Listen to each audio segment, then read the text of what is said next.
আপনারা ভিডিওটা ভালো করে দেখুন। আমার স্ক্রিনের নিচ থেকে যে ভিডিওটা যাচ্ছে, একটা ছোট বাচ্চা মেয়ে স্কুল থেকে বেরিয়ে তাদের গার্জিয়ানের জন্য ওয়েট করছিল গেটের কাছে। তো দেখুন, একজন হঠাৎ অপরিচিত লোক এসে তাকে অনেক বোঝাচ্ছে যে তার বাবা পাঠিয়েছে, তার বাবা অসুস্থ আছে, তাকে ইমিডিয়েটলি হসপিটাল নিয়ে যাওয়া হয়েছে, তোমাকে বাড়ি নিয়ে যাওয়ার জন্য এসেছি।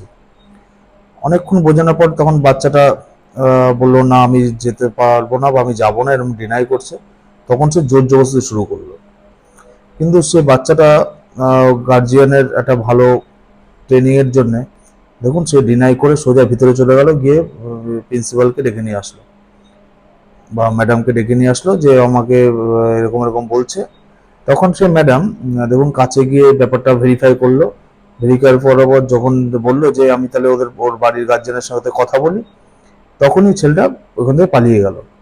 এরপর এটা পুলিশ ইনভেস্টিগেশন হয়েছিল, খবরে যতদূর দেখলাম নিউজ পোর্টালে, যে লাস্টে ধরা পড়েছিল এটা একটা র্যাকেট চক্র, এরকম ছোট ছোট বাচ্চা মেয়েদেরই টার্গেট করে বিশেষ করে।